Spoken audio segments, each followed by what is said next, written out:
Bismillah, wassalatu wassalamu rasulillah wa ala alihi wa sahbihi walah. Ya, pemirsa CCTV dimanapun berada, saat ini kita kembali lagi dalam segmen Inspirasi Bebas Riba, kerjasama RCC dengan Niaga TV. Jadi kalau bicara inspirasi bebas riba, kita akan ya tentu meninjau sebetulnya yang disebut pelaku riba itu siapa aja sih? Ya, jadi pelaku riba itu adalah orang yang meminta atau memakan riba. Dalam hal ini adalah kreditur, seringnya kita sebut begitu. Lalu orang-orang yang memberikan riba, yaitu debitur. Lalu kemudian ada orang yang mencatat dan menjadi saksinya.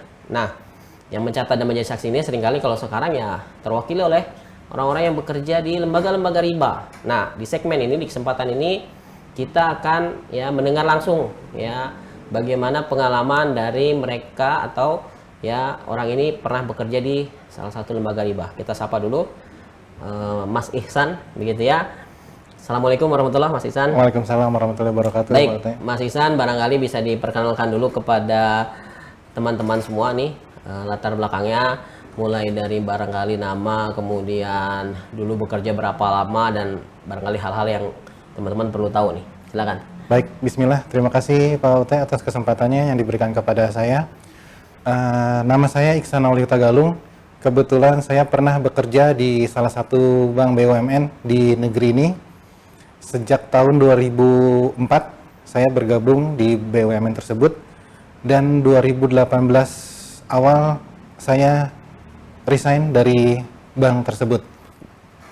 Dari awal masuk saya merintis dari pernah jadi teller, pernah jadi customer service administrasi, sampai verifikator, dan sampai audit. Saya pernah di posisi tersebut.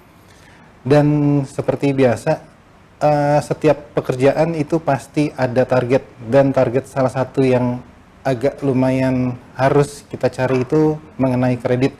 Kita harus cari nasabah-nasabah kredit, harus kita kumpulkan, dan itu pun resikonya kepada kita sebagai karyawan.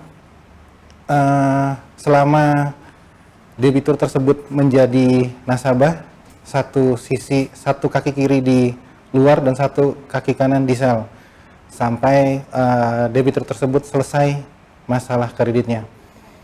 Dan seperti yang saya jalanin dari awal pertama kerja, gaji sekian itu cukup seperti biasa, karena manusia selalu mau lebih dan mau lebih. Pertama kali saya membeli kendaraan, janji manis dari leasing, bagaimana kalau dikumpulkan untuk beli cash lebih baik dengan cara kredit. Disitulah saya pertama yang namanya menggunakan riba. Ya, alhamdulillah seiring berjalannya waktu, di sekitar tahun 2012-an itu hati saya sudah agak nggak tenang, karena sudah tidak cocok dan masih belum didukung oleh keluarga.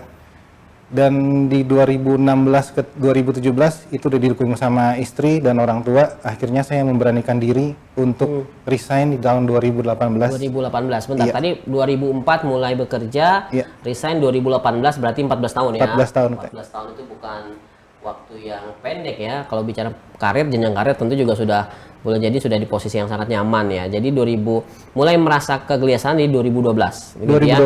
Nah, kalau kita bicara orang-orang yang bekerja di lembaga riba, boleh jadi dalam hal ini mereka yang disebut sebagai orang-orang yang menyaksikan dan orang yang mencatat.